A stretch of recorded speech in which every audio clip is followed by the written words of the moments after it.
He extended his hand for a refill, only to be drenched in scorching contempt, until a private jet thundered in bearing justice and free cups for life.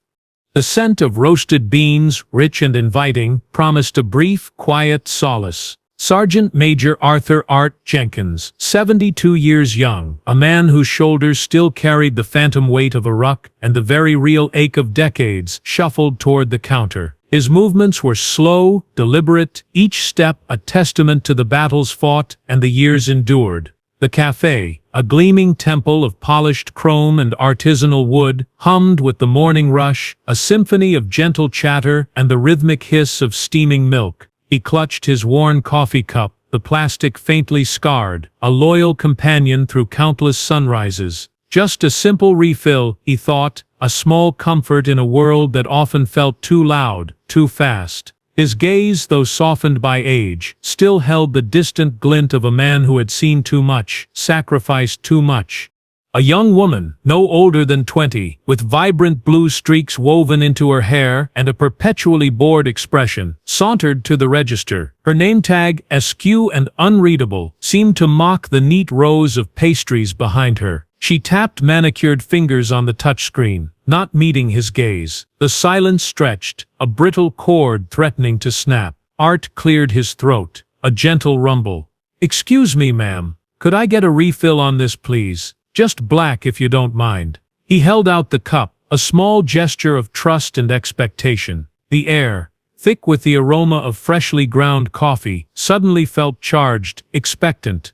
Her eyes, a flat, indifferent blue, finally flickered to his cup, then to his face, lingering for a moment on the faint, sun-weathered lines etched around his eyes. A sneer, swift and sharp, pulled at the corner of her lips. "We don't do refills on outside cups," she announced, her voice clipped, dismissive, each word a tiny shard of glass. "It's a health code violation." The lie hung in the air, transparent and insulting, amidst the very visible signs advertising refills for customers with their own reusable mugs. A tremor, barely perceptible, ran through Art's hand. "After all I survived overseas, why am I reduced to this?"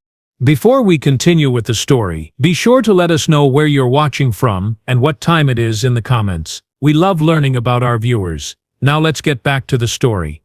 A sudden, sharp sting of shame bloomed in his chest, hot and unexpected. He had faced down explosions, witnessed horrors unimaginable, yet this petty, public humiliation pricked at something deep within him. "But it's a reusable cup," he managed, his voice a low, raspy whisper. "I've gotten refills here before.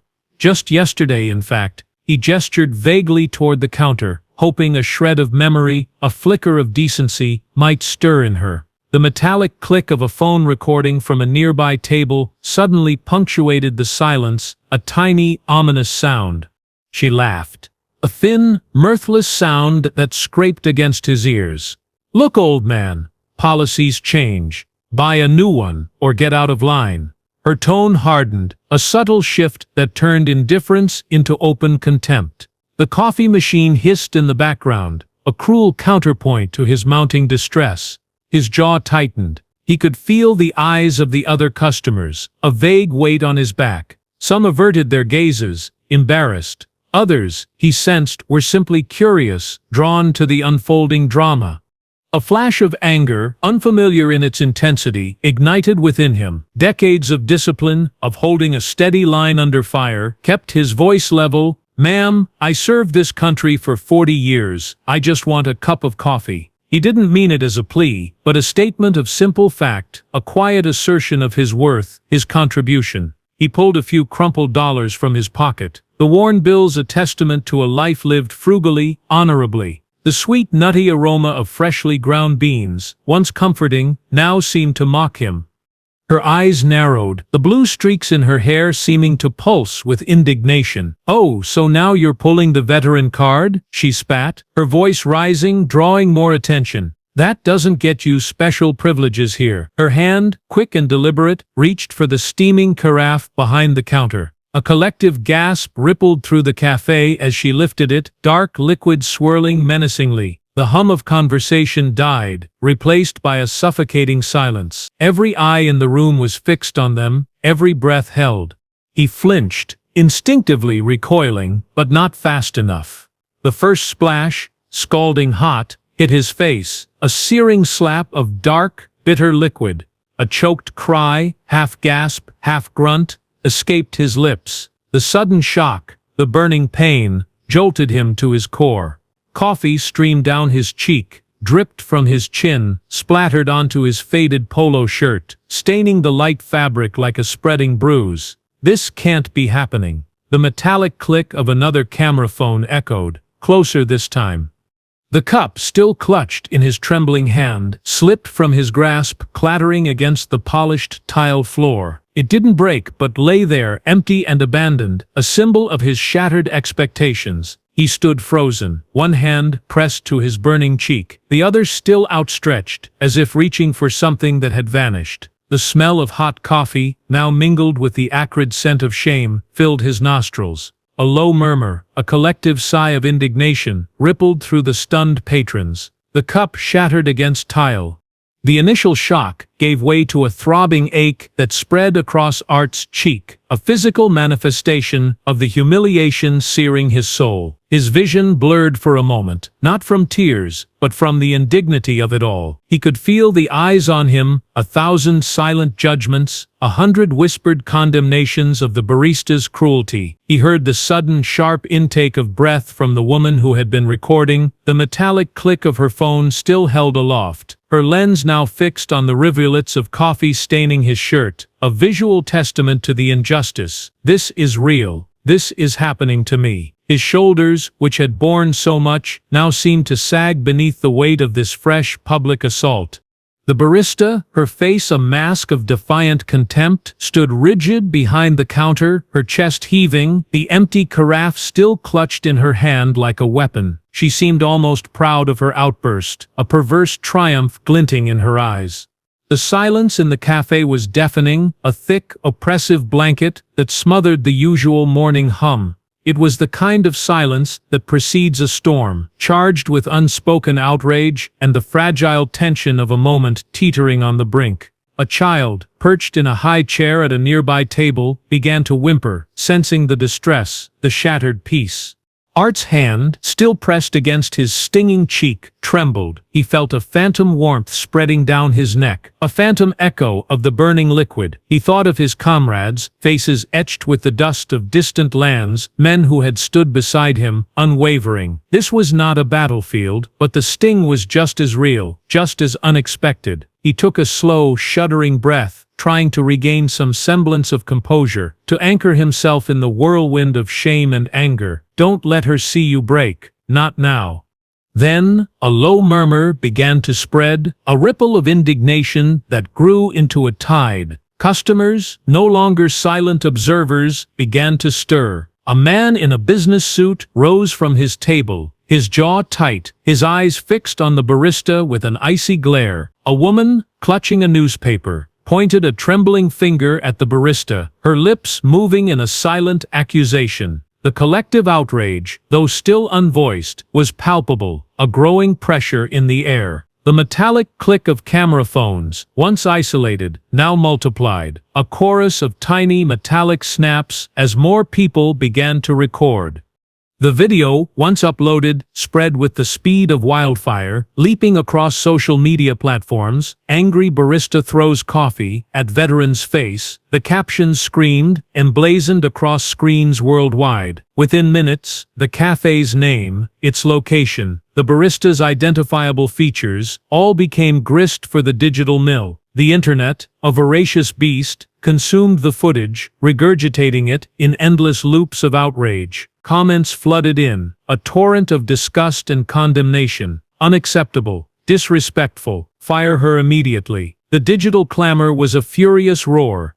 Art, unaware of the digital maelstrom he had inadvertently ignited, simply stood there, a solitary figure amidst the growing chaos. He bent slowly, deliberately, to retrieve his fallen cup. It was still intact, a small mercy, but stained, irrevocably altered, just like his morning. He wiped his face with the back of his hand, smearing the bitter liquid, a silent testament to his ordeal. He felt a strange detachment, as if watching the scene unfold from a great distance, a film playing out before his weary eyes. The barista, finally sensing the shift in the room, the overwhelming tide turning against her, visibly recoiled. Her defiant posture crumpled, replaced by a flicker of fear. She glanced wildly around the cafe, her gaze darting from the angry faces to the recording phones, a sudden stark realization dawning in her eyes. The digital outrage had found its way into the physical space, a cold, hard consequence of her actions. The sweet, nutty aroma of coffee was now tinged with the metallic tang of fear. Just then, a faint, distant rumble began to vibrate through the air, almost imperceptible at first, a deep thrum beneath the cacophony of growing indignation. It grew louder, a low growl that slowly, steadily, began to eclipse the cafe's rising murmur, then the angry shouts. Heads turned, curiosity momentarily replacing outrage. The sound intensified, a powerful, unmistakable roar that shook the very foundations of the building. It was the sound of raw, untamed power, of precision engineering tearing through the atmosphere.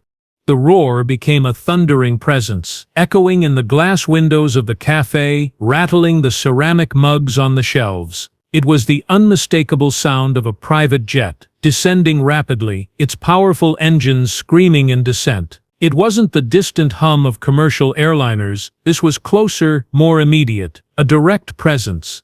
The cafe, a haven of mundane morning rituals, was suddenly enveloped in the overwhelming sound of a large aircraft, defying all expectations. The roar of turbine engines eclipsed the cafe's gasp. The thundering roar of the jet engines, initially a deafening shock, began to recede, replaced by a palpable silence in the cafe. Every head remained turned, every eye fixed on the street outside, where the impossible had just landed. A sleek, black luxury sedan, its windows tinted opaque, pulled up directly in front of the cafe, a stark anomaly amidst the parked cars and delivery vans. The driver, a burly figure in a sharp suit, emerged first, moving with purposeful efficiency to open the rear passenger door.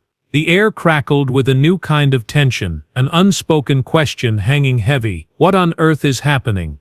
From the back of the sedan, a figure emerged, tall and impeccably dressed. He was a man in his late 40s, perhaps early 50s, with silver at his temples and an aura of understated authority that commanded immediate attention. His suit, a dark, expensive fabric, seemed to absorb the light, and his stride was confident, unhurried, yet filled with an undeniable urgency. In his hand, he carried a slim leather briefcase. He walked directly toward the cafe entrance, his gaze, sharp and unwavering, sweeping across the stunned faces within. He was the eye of a storm, a sudden, decisive force. The cafe manager, a portly man with a perpetually flustered expression, finally stirred from his frozen shock. He began to stammer, a string of incoherent apologies and questions bubbling to his lips. But the man in the suit merely raised a hand, a gesture of quiet command that silenced the manager instantly. His eyes, a steely gray, found Art, still standing near the counter, the coffee stains a stark accusation on his shirt. A flicker of something profound, respect perhaps, or a deep personal indignation crossed the stranger's face. He approached Art directly, bypassing the bewildered customers, the petrified barista, the stammering manager. His steps were measured, deliberate. The metallic click of camera phones, which had resumed their frantic symphony, suddenly quieted. The crowd held its breath. The sweet, nutty aroma of coffee, which had moments before been tinged with shame, now seemed to mingle with the scent of expensive cologne and an almost tangible aura of justice. He stopped directly in front of Art, a respectful distance, and extended his hand. "Sergeant Major Jenkins," the man said, his voice low, crisp, and resonant, cutting through the stunned silence like a finely honed blade. "My name is Marcus Thorne. I am the CEO of this company." He didn't shout, didn't rage. His calm authority was far more impactful. I saw the video, and I want to apologize, personally, for the unspeakable disrespect you have endured in one of my establishments. His gaze flickered to the trembling barista, a look of profound disappointment, not anger, but a cold, heavy judgment. He then turned back to Art, his eyes softening slightly. No one, especially not a hero like yourself, should ever be treated this way. He opened his briefcase with a sharp snap, the sound echoing in the hush. From within, he produced a stack of small, beautifully printed cards. They were sleek, black, with silver lettering that shimmered under the overhead lights. "This, Sergeant Major," he continued, holding out one of the cards, "is a voucher for free coffee, for life, at any of our locations, worldwide." The words hung in the air, a breathtaking pronouncement. Then, with a dramatic flourish, he held up the entire stack of vouchers, and for every single customer in this cafe who witnessed this outrageous act, and who stood by Sergeant Major Jenkins with their silent support, he swept his gaze across the stunned patrons, a low, appreciative hum rising from the crowd. "You too will receive free coffee for a year." He tossed the vouchers into the air, a shower of black and silver falling like confetti. A collective gasp rippled through the room, followed by a scramble as people eagerly reached to catch them. The barista, her face ashen, whimpered, finally collapsing against the counter, utterly defeated. Marcus Thorne didn't even glance at her. His focus remained solely on Art. He then made a call on his phone, his voice firm and decisive, ordering the immediate termination of the barista and a full public apology to be issued by the company. The cafe manager, pale and trembling, nodded vigorously, already reaching for his own phone to comply. The sweet, nutty aroma of coffee, once a symbol of shame, was now infused with the triumphant scent of vindication. Art, still clutching the precious black voucher, felt a profound sense of relief wash over him, a warmth spreading through his chest that had nothing to do with the coffee.